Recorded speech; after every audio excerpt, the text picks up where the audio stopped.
Hey everybody, I just want to do a quick video today on this Imperial marked M3. It has a marked blade, non-marked guard, and then the maker's mark here on the bottom, or stamp on the bottom. M3s are a pretty collectible knife. There's a ton of them out there, especially Imperials. There's about 800,000 or 900,000 of those made.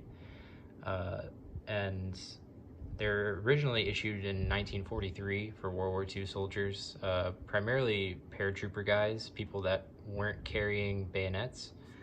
This is strictly a fighting knife and not a bayonet. There's no lugs or anything on it.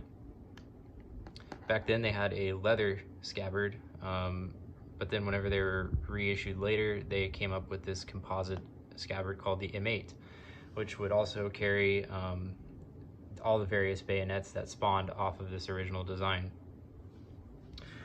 So this knife in particular is interesting to me for a few reasons. We'll go least to most interesting, I suppose. The least is this little piece of kind of like graffiti that was etched into the bottom washer here near the pommel.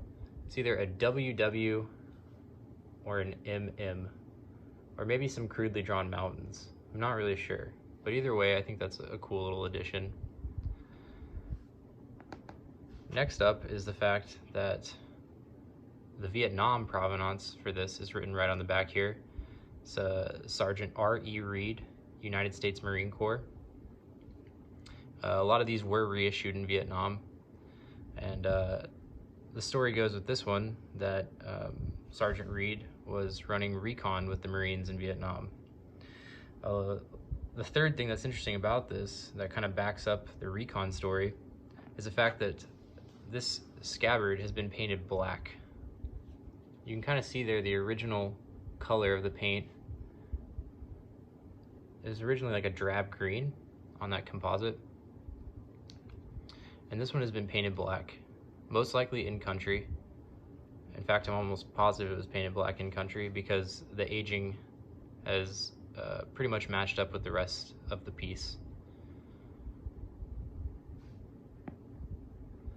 Now, it's relatively uncommon to see these painted black. I'm not really sure why. I guess a lot of guys just didn't take the time to do it or didn't have any reason to. The only other one of these that I found in my research that was painted black this way was attributed to a recon soldier in Vietnam. So it does kind of add up to the story that I was told. Again, the gentleman that was selling these had a ton of M3s, and the reason why I purchased this one is because I told him that I collect Vietnam era knives, and this one had the provenance written right on the back. So yeah, the Recon Marines were a very legendary group of guys back then, and even today. But back in Vietnam, they were doing some pretty hardcore missions and long-range recon type stuff. So painting the scabbard black to kind of mask the color a little bit and also maybe cut down on the glint of that composite makes a lot of sense. Anyways, I hope you've enjoyed this video. If you want to see some more fighting knives, feel free to check out my channel. I've got a couple other videos up right now, and I'm planning on adding more soon. Otherwise, thanks for watching and have a good day.